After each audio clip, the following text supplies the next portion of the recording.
Samsung's Galaxy flagship line has always been a very predictable breed. Each year we get an updated phone that looks and feels like it was made for children. Years of Samsung's cheap design materials and intrusive software have turned many tech enthusiasts away from the brand, but Samsung is looking to change that this year. Enter the Samsung Galaxy S6. This year's Galaxy flagship is much more mature than previous versions and is easily the most beautiful smartphone Samsung has kicked out yet. But does that design speak louder than the core functionality? Let's find out. I am Joe Marin here with MobileCupOfJoe, and before we go too far into my full review for the Samsung Galaxy S6, I'm going to have to ask you one thing, and that is to please go ahead and grab your coffee cup, fill it up, bring it over, and sit on down. And take a swig from your Mobile Cup of Joe.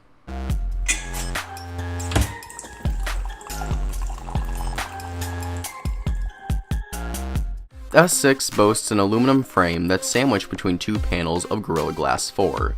This is a far more attractive design than any previous Samsung product, and although the glass does tend to get smudged up rather quickly, it's a very small sacrifice to make for such a good looking smartphone. Measuring in at just 6.8mm and weighing in at 4.87 ounces, the S6 manages to be amazingly thin while still retaining a solid feel in the hand.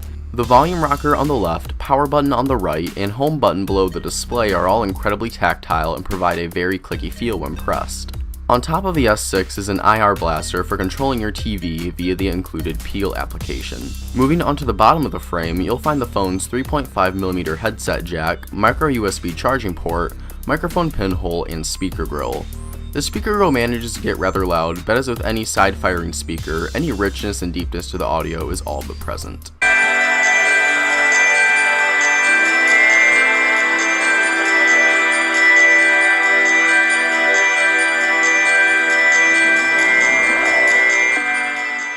On the front of the Galaxy S6 is a 5.1-inch Super AMOLED display. The display features a resolution of 2560 by 1440, which brings in a whopping 577 pixels per inch on the display. The outcome? This is the most beautiful screen I've ever seen on any smartphone, hands down. Colors are amazingly vibrant, text is razor crisp, and viewing angles are top-notch. Outdoor visibility is even pretty decent on the phone, something that usually can't be said about Super AMOLED panels. When taken outside into direct sunlight, the display will crank up the brightness and max out the color saturation to make everything easier to see when using it in the outdoors. Couple this with the milky deep blacks and eye-popping colors of the Super AMOLED technology, and you've got one fantastic screen on your hands. Speaking of fantastic, let's talk about that camera. The Samsung Galaxy S6 packs in a 16-megapixel camera on the back, along with a 5-megapixel selfie camera up on the front. To hop into the camera app, just double press the home button to be launched into the viewfinder no matter what you're currently doing with the phone. Once there, you'll see Samsung has really cleaned up their shooting software. All of your core functions are present, such as your effect settings, HDR, timer, etc. To access additional shooting modes, just swipe to the right. From here you have access to Auto, Pro, Selective Focus, Panorama, Slow Motion, Fast Motion, Virtual Shot, and have the option to download even more if the included results don't meet your fancy. For all you selfie takers, here's the quick rundown. The front-facing camera on the Galaxy S6 is one of the best front-facing cameras I've ever used on a smartphone. Color accuracy is solid, the wide-angle lens allows you to fit in multiple subjects into a shot, and Samsung's included wide selfie mode allows you to take a panorama photo for even bigger groups of friends and family. While that's great, the real story lies with the rear-facing camera. Along with its 16-megapixel sensor, the camera also touts optical image stabilization in an f1.9 aperture lens. Now that may sound like a lot of mumbo-jumbo if you aren't familiar with photography terms, so let me put it this way. Just like the display, the Galaxy S6 has the best camera I've seen on any smartphone to date. Colors are rich and vibrant, depth of field is right on point, and even photos taken where there was a lack of ample lighting still turned out looking really great. This is one of those phone cameras where you can just whip it out of your pocket, snap a photo without worrying about tweaking any of the settings, and know you're going to get a beautiful result no matter what. Under the hood, the S6 is packing in some serious horsepower. Samsung decided to go with their own processing chipset for this generation of their flagship, and the end result is one speedy smartphone. Samsung's Exynos 7420 is made up of two quad-core processors to handle everything you throw at the device, and it does so like a boss. Apps open quickly, high-end games run oh so smoothly, and the S6 shows off some of the fastest multitasking I've ever seen on any Android device. That's all fine and dandy, but one aspect that isn't so great is the battery life, or the lack thereof. Unlike all previous versions of the Galaxy line, the S6 does not feature a removable battery. Instead, the phone is home to a sealed-in 2,550 mAh unit. Samsung was very proud of their battery performance during their reveal keynote at Mobile World Congress this year, but it's obvious none of them actually tried using this phone in the real world. I'll get right down to it. In my 2 whole weeks with the Galaxy S6, I was never able to get through a full day of normal usage without having to plug in the phone at some point in the late afternoon or early evening. On one day with the phone only being on for 7 hours and 18 minutes, with just 1 hour and 44 minutes of screen on time, I was already down to 11% before 10 o'clock p.m. On another day of fuller use, I turned on the phone at 7:30 a.m., had the device on for 15.5 hours, got 1 hour and 49 minutes of screen on time, and the battery was down to 13% a little before midnight.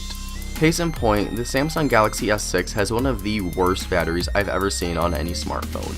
Period. The Galaxy S6 ships with Android 5.0.2 out of the box, and has been layered over with Samsung's TouchWiz user interface. As any techie knows, Samsung's custom software has been a major sore spot for many users for years. It's often been seen as obtrusive, overbearing, and very childish. While TouchWiz certainly still looks and feels like TouchWiz in many places on the S6, this is the best iteration of Samsung's custom software we've seen yet. Many of the ridiculous motions and gestures have been completely omitted, everything runs buttery smooth with little to no hiccups, and Samsung has even thrown in a theming engine that allows you to completely change every single aspect about the phone. Between the style of your icons, the color of your notification drawer, and even the look of certain first-party apps, I found myself using the theming engine much more often than I thought I would. It may not be as extensive as something like Signage and Mod's theme service, but it's definitely a step in the right direction for users that crave the ability to make their smartphone truly unique. Now it's time to talk about the Samsung Galaxy S6 Edge, but honestly there isn't a whole lot to talk about. The S6 Edge is the exact same phone as the S6, except that both the left and right edges of the screen curve over down the side. Samsung has included a couple of nifty software additions to go along with the curved edges, such as the ability to swipe out from the edge to access your favorite contacts, and a fancy glowing light when someone is calling you, but none of them add any real functionality to the phone. Sure, they're fun to toy around with for a couple minutes to show off to your friends, but I highly doubt you're going to continue to regularly use them after your first week with the handset. The real problem here is that Samsung is asking for an additional $100 if you opt to get the S6 Edge over the standard S6.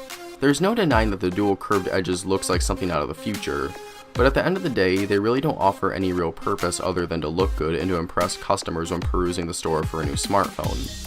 If you don't mind throwing down the extra cash for the fancy look, go for it. Just don't expect the extra $100 to do anything aside from giving you a slightly cooler looking phone. As you can clearly see, the Samsung Galaxy S6 has some very strong selling points. Between its sexy design, killer display, beautiful cameras, snappy processors, and not so terrible software, this should be a no-brainer purchasing decision. But it isn't for one big reason: the battery life. As much as I love the Samsung Galaxy S6, I cannot wholeheartedly recommend it to everyone due to its terrible battery performance. I had a really hard time writing this review. I love so many aspects about this phone, but not being able to get through a day of simply checking social media sites and taking a few pictures is absolutely ridiculous and completely unacceptable in 2015. I understand that Samsung had to make some compromises to the battery with the design of the phone, but they took things a bit too far. If the company is able to remedy the god-awful battery life with a future software update, then this phone will be well worth your money. But until that day comes, this is a smartphone that just missed the mark of perfection.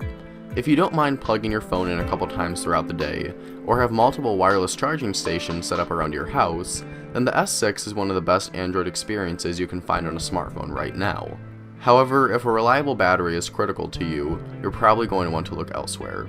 At least for right now. So guys, that about wraps it up here for my full review of the Samsung Galaxy S6 and the S6 Edge. If you have any further questions about either of these devices, go ahead and let us know what they are down in the comments below, and we will get those answered for you as quickly as we possibly can. And if you did enjoy this review here, we would really appreciate it if you go ahead and take 1 second to go ahead and click that like button, and if you really did enjoy what you saw here today and want to see more of it, go ahead and click that subscribe button down below the video as well.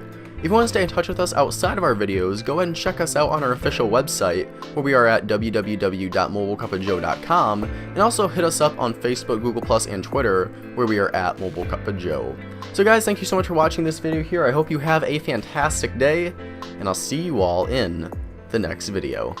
Bye-bye.